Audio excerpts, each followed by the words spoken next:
Their first loss of the 2025 season. Bad base running, a cold offense hurt the Dodgers. I guess they're going to have to go 161-1 because they can't go 162-0. The 8-game winning streak to start the year has been snapped. That's coming up next on the Dodgers Nation postgame show.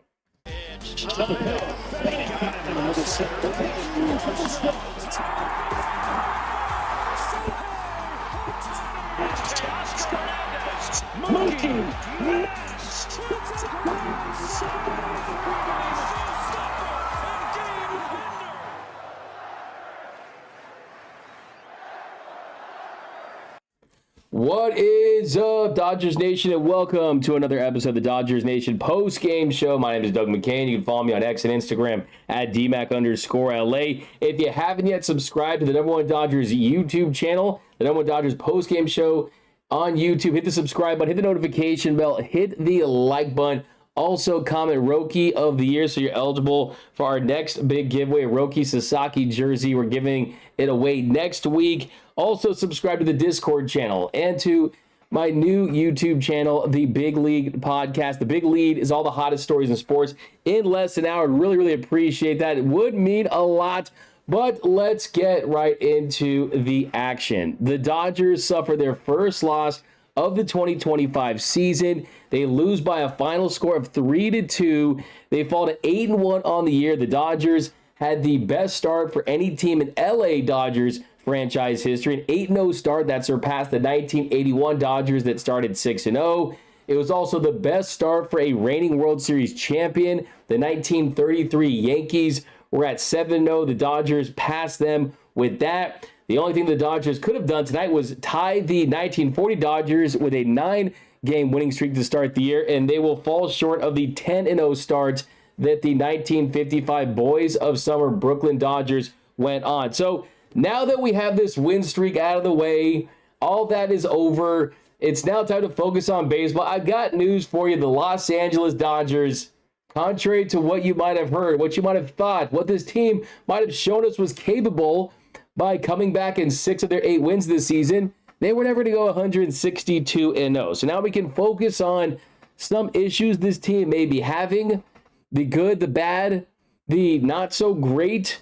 And we're going to look at this game, and we're going to look at the best parts of it. We're going to look at the highlights. We're going to look at things that are concerning from tonight. But first and foremost, I want all your big takeaways from tonight's loss, the first night of the season. I want to point something out.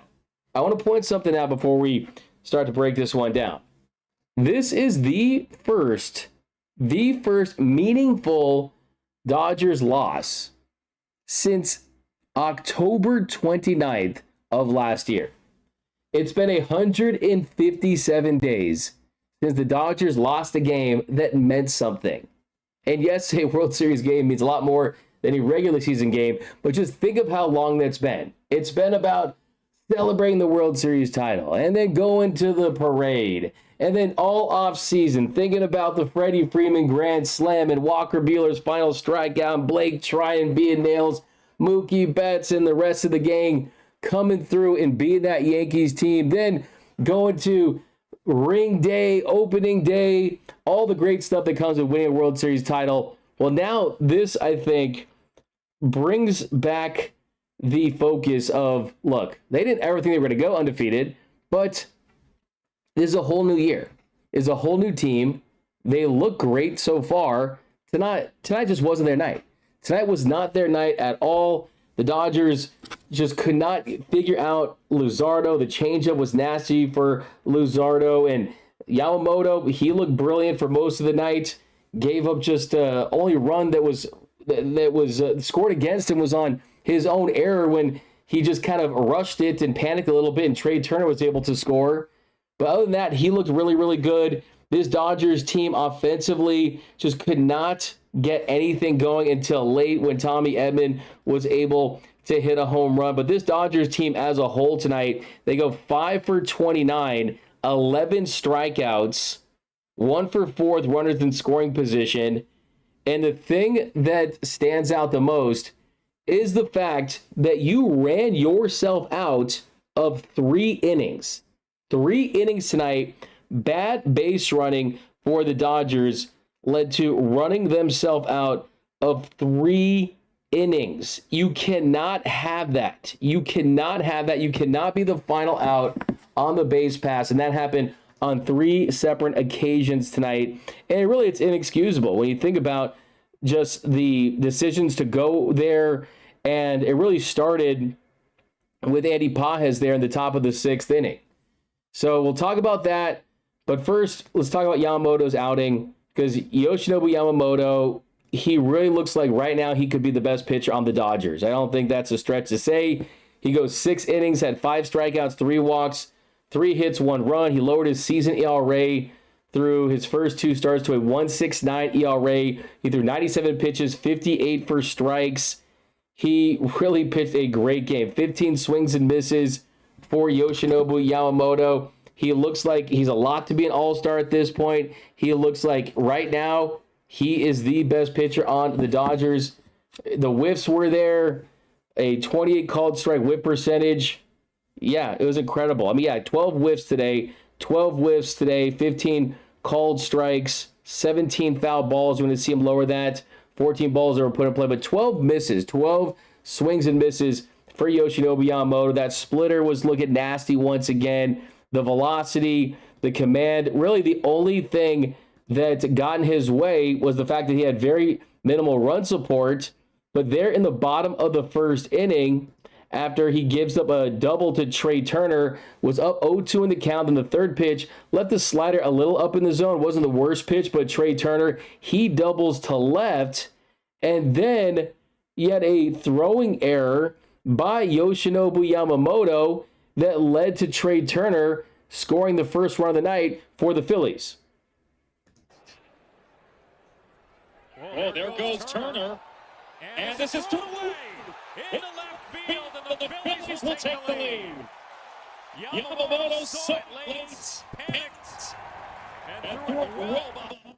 So we know very well what Trey Turner is capable of on the base pass, the speed, the instincts, what he can do, and how he can get into a pitcher's mind. But Yoshinobu Yamamoto made an uncharacteristic throwing error. That's not something that you see from him.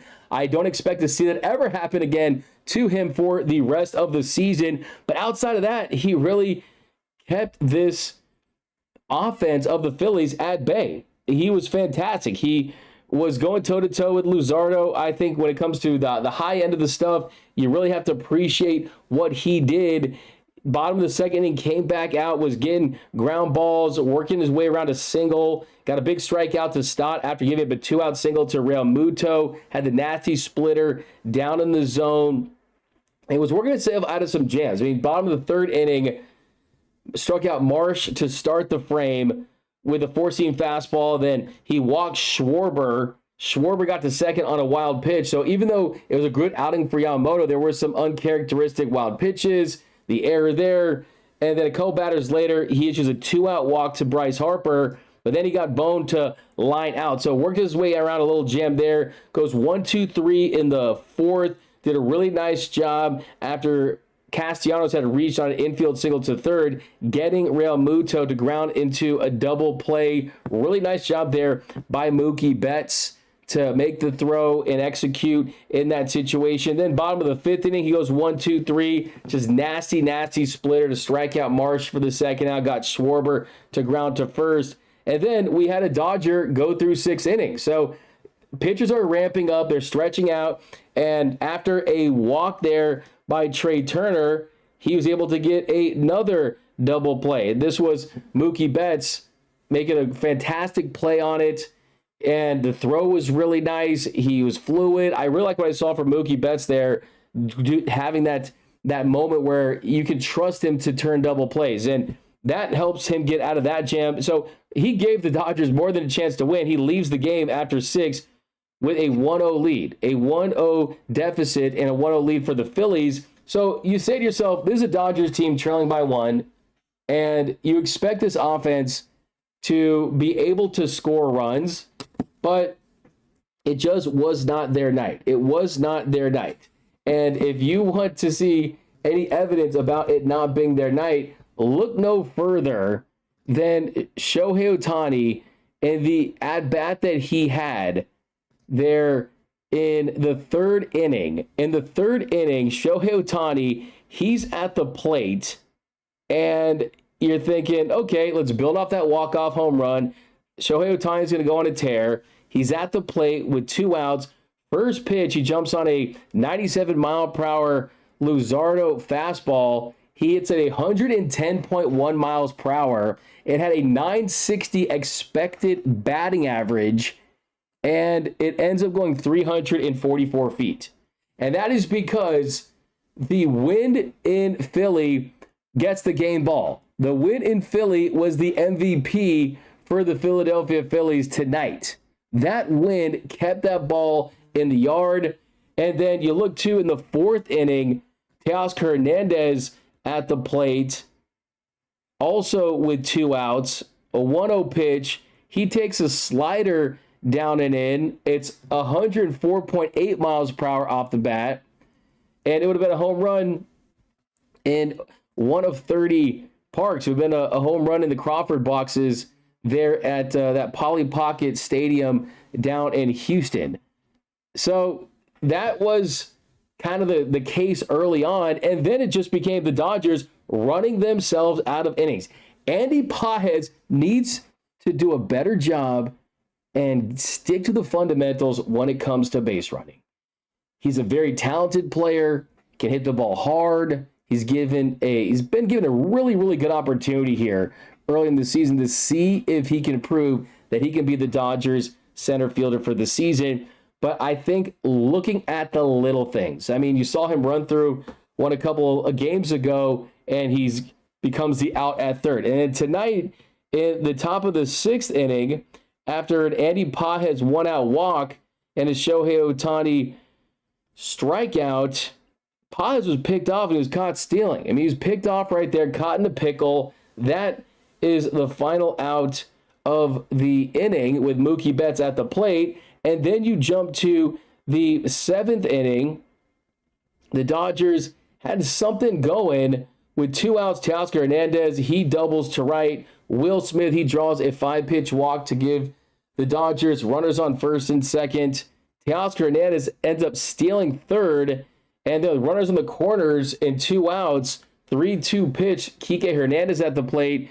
He swings and misses at a slider down and in, way off the plate. So the Dodgers also expanding the zone in situations tonight, not forcing the pitcher to keep a tight zone in there. That's just a bad swing decision by Kike Hernandez that ends the Dodgers' threat. That's the tying run there at third base with 2 outs. I mean, you get him in, you feel good about this Dodgers' chances considering how much talent, how much momentum they have, and how much momentum they've had building during this streak. But that ends that inning. And then bottom of the 7th inning, Kirby Yates, he comes in to pitch. Yamamoto's night was done. He starts it off with a leadoff walk to Kepler on 4 pitches.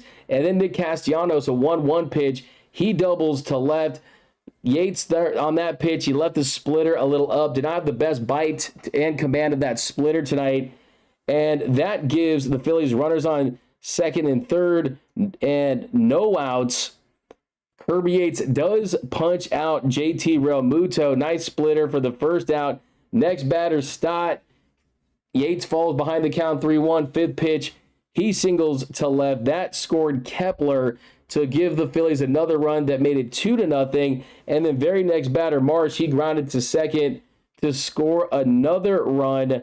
That made it 3-0 Phillies. And then Yates' nights was done. So Yates has been really great this season. Kirby Yates has been one of the best relievers for the Dodgers early on in the year. Before tonight, you saw the strikeout rate going sky high, being effective in big spots. To start the year, Kirby Yates was really, I mean, just incredible. I mean, he had a 20.5 strikeouts per night to start the year, a disgusting 0.00 ERA. Tonight was not his best night. Goes 2/3 of an inning, gives up 2 runs. So he's going to be great, just not his best night. And Luis Garcia, he did a nice job coming in. He intentionally walked Schwarber, and Schwarber gets the second on a wild pitch by Garcia. But then Garcia, he buckles down, and he strikes out Trey Turner looking with runners on second and third.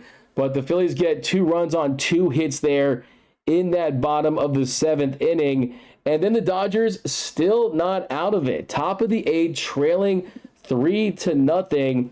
Miguel Rojas gets a 1-out single to left. Andy Pages, not a great night from at the plate. 3-2 count. He strikes out looking, so he doesn't look very confident. Looks a little unsure of himself. Not finding himself in hitters' counts in great situations. He strikes out looking for the 2nd out. But then Shohei Ohtani, next batter, 2-1 count. He singles to right to give the Dodgers runners on the corners with 2 outs. And then with Ruiz on the mound pitching for Philly, they make the pitching change. Ruiz on the mound, pitching to Mookie Betts, 2-1 count. And Shohei Ohtani, in a game where the Dodgers are down 3-0, runners on the corners, you've got a rally happening. He gets caught stealing second to end the inning. I don't know why they would make this end here. I don't know if Shohei went rogue and said, okay, let's put ourselves in a position where if I get to second and Mookie gets a single, I'll score from second. It's a 3-2 game. And then you got 4 outs to work with to get 1 to tie this thing. But you just can't be the final out there in that situation. And I think with Shohei Ohtani, look, 2024 was 2024. 59 stolen bases was incredible. We'll never forget that 50-50 season.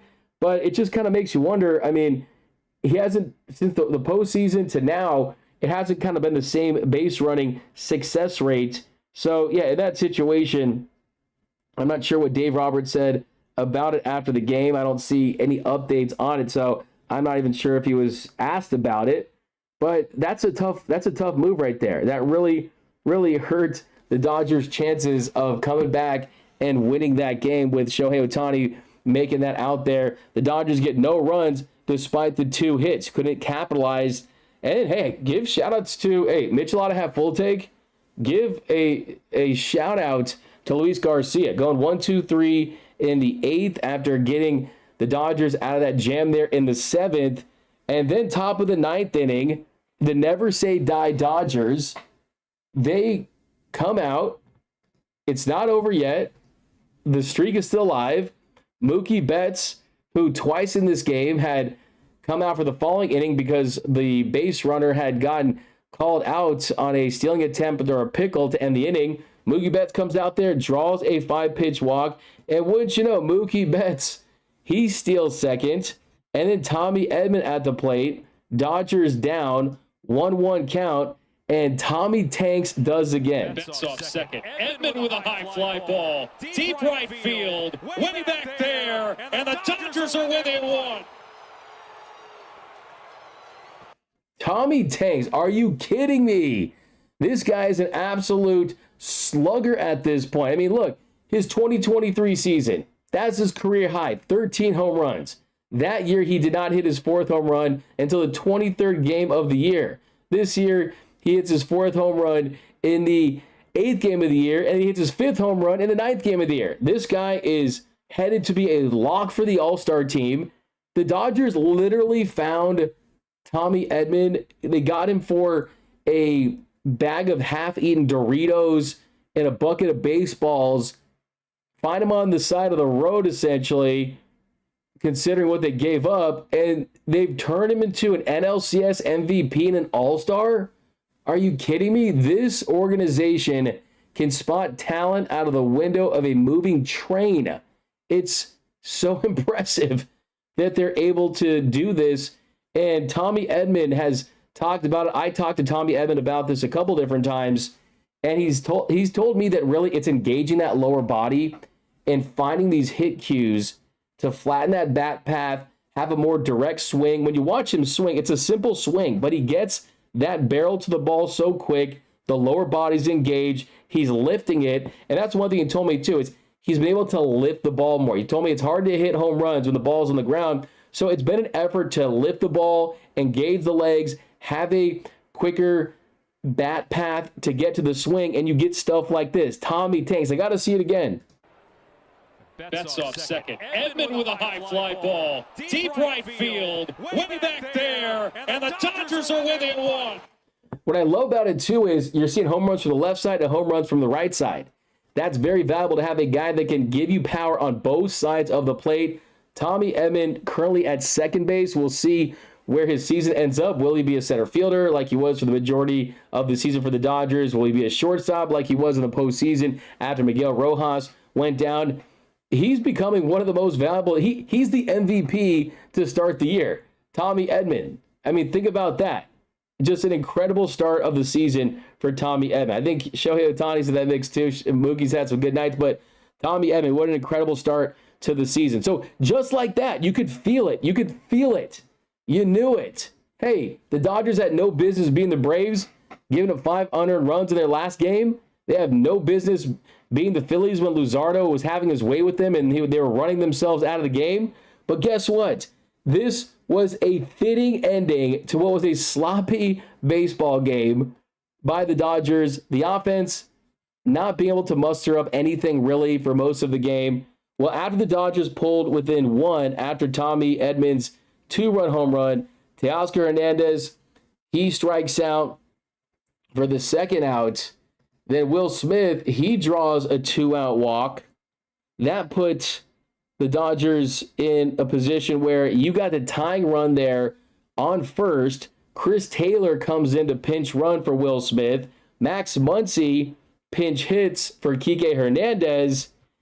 And then you got 1 out at this point. 1 out in the tying run on first base. 1 out in the tying run on first base. The only out, the Teoscar strikeout. So you have outs to work with. You got some momentum. You got a guy at the plate in Max Muncy. It's coming off hitting a game-tying 2-run double in the Dodgers' last game. And then Max Muncy, not using the torpedo bat, by the way, 1-2 count. He strikes out. He swings and misses at a 95-mile-per-hour four-seam fastball, top of the zone. And then Chris Taylor gets caught stealing. Trey Turner lays down the tag. Nice throw there by JT Realmuto. It was originally called safe. It looked like he may have gotten his hands past the glove and that maybe Trey Turner didn't apply the tag on his arm. Maybe he just missed him. But they went to replay, and the review said that Chris Taylor was out, and that is how the game ended. The Dodgers running themselves out of 3 innings. Top of the 9th with Chris Taylor. You just can't have that. Top of the 9th with Chris Taylor. Then 8th inning there with Shohei Ohtani. And the 6th inning, Andy Pages, he gets caught in the pickle, and then he gets tagged out. So, look, at the same token, it's 8-1. Like I said, 161-1 is still on the table. It's not going to be 162-0. The biggest takeaway for me is Yoshinobu Yamamoto in year 2 looks like he's a top 5 pitcher in the sport already. The pitch mix, the velocity, the splitter. I mean, he just had a mental error today that led to that first run. Otherwise, you're looking at a 0-0 game, and it's just a great pitcher's duel. But the thing with Yamamoto, a lot of these guys, the velocity's down, right? The velo's a little on the downside. Shohei Ohtani, and we don't know what he's going to look like when he comes back. But Glasnow, Blake Snell, all these guys, they have elite stuff. But I think right now it's just kind of getting them to be the version that they've been throughout their whole career, right? For Yamamoto, it's about him elevating and continuing to grow and us not seeing the best version of Yamamoto yet, right? Well, the velocity is trending up. He threw 42 four-seam fastballs, and he topped out at 97.7 miles per hour. He averaged 96. The velo was up 0.2 today. The splitter velo was up. The curveball, the cutter, the sinker slightly. I mean, he's averaging 92.2 miles per hour on that splitter. And he's looking like he's an elite pitcher. So that's very encouraging. The down night for the pitching side has to go to Kirby Yates. Wasn't at his best today. And then before the game, you got the news that Freddie Freeman was going to be placed on the IL, and then Hunter Fiducia was up. But things to monitor, there's the short-term and the long-term things you have to monitor. The short-term is, okay, you guys, if you watched the show today, I said the Dodgers would not go 10-0 or 11-0. I predicted that they would win 2 out of 3 games of this series. Hopefully you get a really nice start from Roki Sasaki and the Dodgers bats come alive. And you got Tyler Glasnow going on Sunday But you got to start having the discussion about center field. Andy Pages, he goes over 2 again tonight, had a walk, had a strikeout. Also, he gets caught stealing with the pickoff situation there. On the year, Andy Pages, 3 for 27, hitting 111 with a 421 OPS. And I think it's only a matter of time before we see Ha-Seong Kim. Because Ha-Seong Kim, he continues to rake down at the minor league level. I don't think they're going to rush him up, but I do think that they want to give him an opportunity if he has earned it, if those swing adjustments has started to really pay dividends, and quite frankly, if Andy Pages just can't figure things out at the plate. Because if you can't figure things out at the plate, it doesn't matter what he does defensively. He's not an above average plus level defender. For him to justify his role on this team, it's rake against lefties, just be an average to an above average hitter overall, and he hasn't been close to that so far this season. All the talent in the world, I have to be honest with you guys. That's what I do. That's kind of my role in this whole Dodgers media sphere here, is kind of just being 100% honest with you guys just about how things are going. And if things don't work out with Andy Pages at the plate, that is the one position that there is more fluidity than other positions. And hey, sign me up for the Ha-Seong Kim experience. I think defensively, see, the thing about Ha-Seong Kim is if the offense is slow, he has the potential because of his speed to be a better defender than Andy Pages. Just look at tonight. For OKC, he almost hit a home run at the beginning of the game. He had a big-time double. Check out this double tonight that he hit for OKC. 3-1. Swinging a fly ball in a deep center field. Ornelas racing back to his left. This ball out of his reach and off the wall. Oki's going to score. Kim to second. Back-to-back 2-out RBI doubles. It's 5-0 in the fourth inning. I mean, just look at that swing. It looks already so much better than what we saw as far as the swing decisions, as far as the bat speed, his ability to just turn on pitches. That was over 102 miles per hour off the bat. So I still think that you need to leave him in the oven a little longer, right? You need to put him in there. Don't let him come out until he's ready, right? He's still cooking in there. You got to leave that on for him. But I also think that the thing about Ha-Seong Kim, which makes him interesting, is for Andy Pages to be on this team, he has to hit, right? That's what he has to do. Hit and hit lefties specifically. Hasn't done that yet, but also, if he doesn't do that, it's like, what do you provide? Base running, he's not a dynamic plus base runner. Defense, he's not a dynamic plus defender. Ha-Seong Kim, you can test out what he can do at the plate, but also he's going to help you defensively potentially and be a plus versatile defender too. Don't forget he can play the infield too, and also as a base runner. Look at the end of the game right there. Chris Taylor getting caught stealing. I don't think Chris Taylor gets caught stealing if that was 5 years ago, right? I mean, I'm not going to lie. When they ruled him out, the first guy that popped into my head was Esteury Ruiz, someone who had stole 67 bases in 2023 that the Dodgers just traded for. Imagine him as the last guy off your bench in those situations. The Dodgers in a tight game with better base running. I mean, those are things you have to think of. At some point, you have to kind of give guys opportunities. Unfortunately, a guy like James Outman just has struggled at this level hitting. But if he could hit, man, that would really provide a boost. But all right, guys, let's hit some comments. It's going to be a super quick post-game show today. But if we got Ray Soto, UCLA, getting ran out of the building. Congrats, D-Mac, first ever final week. Is that bad? Oh, man, let's check here. Thanks for stopping by. We got D-Mac. What's up, BC? What are you talking about? Pages, Taylor. So you want to see Taylor in center field. Tommy Tanks, Kelly Oshiro, NS. Wish they would have challenged it. Yeah, I think that a challenge should have probably been done there on the Ohtani one. I definitely would have challenged that if I was Dave Roberts in that situation. Oh, geez, it's 43. Bruins down 20 at the half. Yikes.